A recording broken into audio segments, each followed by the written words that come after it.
Okay, so now you've been told that you're pre-diabetic. Now what do? You want to start watching your sugar levels, and you want to understand that the things that you put inside your body, food, liquids, how you're living, your lifestyle, your habits. You need to try to start looking and focusing on those and what kind of better choices that you can make. For my journey of being pre-diabetic, I have learned that I can control my diabetes through food and exercise. So it's not going on a diet, it's a complete lifestyle change. So from here moving forward, these are the things that I need to do. One of the most important things is drinking lots of water. You want to keep hydrated, and you want to move around, you want to exercise.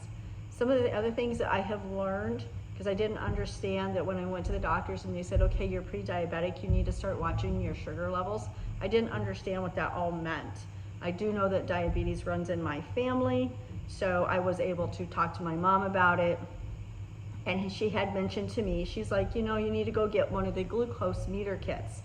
And so she goes, that way you'll know what your sugar levels are. So I started doing that, and I would do it, I would check it maybe 3 times a week in the morning. So you want to check it in the morning. First thing when you get out of bed, you want to go, and before you've had anything to drink or anything like that, you want to go check your sugar.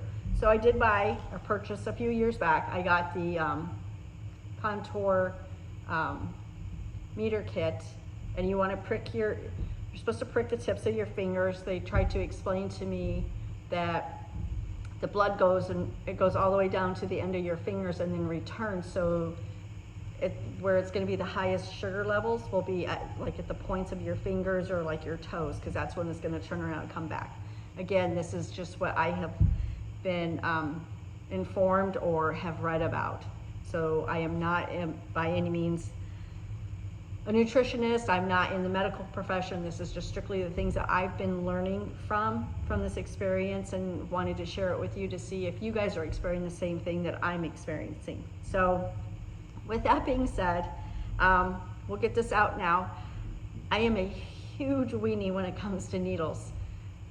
I absolutely hate needles. So for this, it was really hard for me to prick my fingers. So it really hurts my fingers. I know, like my mom, she'll check her palm, and I know that it's not an accurate reading, but it gives her an idea of what it is. But I will prick my, and again, this is probably, I know this is not correct, but I'm just trying to get a general idea of what my sugar level is for that particular, for that morning. And I probably go maybe 3 times a week where I'll check my sugar. I do go to the doctor, once every 6 months. I do go to my doctor because I think that if there's ever a time that I'm gonna sit here and note this because I don't want to poke myself again. I do go to my doctor every 6 months. If I have to go earlier, prior to that, I will work with her. I know that there may be a point that I may have to go on medication, but this is what's working for me right now. And I'm also learning things that I have experienced. Now looking back, I'm like, oh, I bet you that was probably a pre-diabetic thing.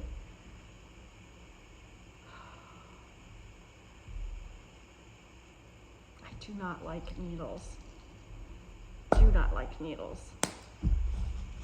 So the other thing you also want to look at when you're looking at your purchasing a glucose meter kit, you might want to look to see how much the actual strips cost, the replacement strips, because sometimes these can get a little spendy. So you may want to look to see if that's going to be your driving factor on what type of product or style of a meter reader that you want to get. So I know I'm not going to have enough. Let's try it. Oh, just barely enough. Woo. So I will prick it, and then it will count down, and it will tell me what my sugar is. Right now it's at 156. It's in the middle of the day. I did have breakfast and coffee earlier, so I know that it's going to be high at this particular time. Typically your sugar, from what they have explained to me, it should be between 90 and 100 when you wake up first thing in the morning. So something else that I kind of wanted to touch base with is that you need to kind of pay attention to things that you don't really pay attention to it because you don't know if it's just age. I am in my early 50s right now. I'll be 51 in May. But there's things that I started noticing, and everyone's like, oh, it just happens with age. It just happens with age. They talk about the crepey skin, and, my legs were always so dry, so dry. Just extremely dry. And I think a lot of it had to do with being pre-diabetic, that I had sugar issues, and I didn't even know it. And I think this was going on for the last few years. So one of the things, I'm not affiliated, this is not sponsored, this is solely what I'm using for me personally. But some of the things that I'm using now is the Gold Bond Diabetic Lotion. This has been a huge game changer for me, for my skin and for my legs. Love this stuff. Absolutely love this stuff. I also been paying attention to the types of soaps that I'm using now. So because everything's so dry, I'm trying to do anything that has the shea butter in it. That has been a game changer for me as well. So I think it's really important that you want to take care of your skin. You want to take care of your feet. My doctors now are checking my feet, and I didn't understand. I know that there's a lot of issues with diabetes and people with their feet and their toes, and people, in some cases, they have to have parts of their toes removed. And I don't want to get to that point. So I think it's really important for lifestyle changes that if there's little things that we can change now in our lives, that down the road, it's going to be a huge payoff, because we're not going to be missing anything, and we're not going to be going blind or anything like that.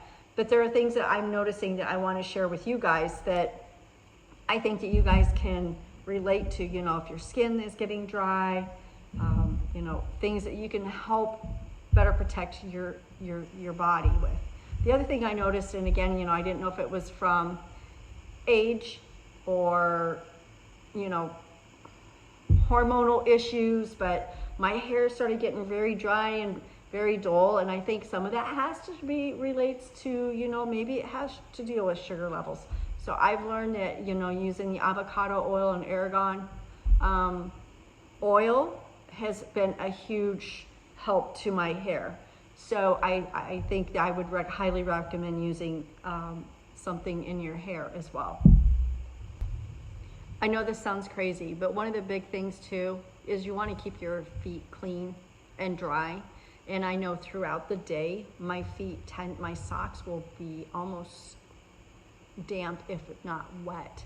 So there's something that I do throughout the day is I will carry additional pairs of socks with me if I'm wearing socks with a pair of shoes. And throughout the day, I will change my socks, because my feet get so damp that they become ice cold. But I want to try to keep my feet as clean and as dry as possible. Another thing that you want to look into is, I was told, being hormonal and things like that in your 50s, that your eyes start to get drier than normal. And I've noticed it significantly in the last year. And one of my eye doctor had recommended getting some eye drops, like over-the-counter eye drops, like Sustain, something like that, to help keep your eyes healthy. So that's something else that I would recommend.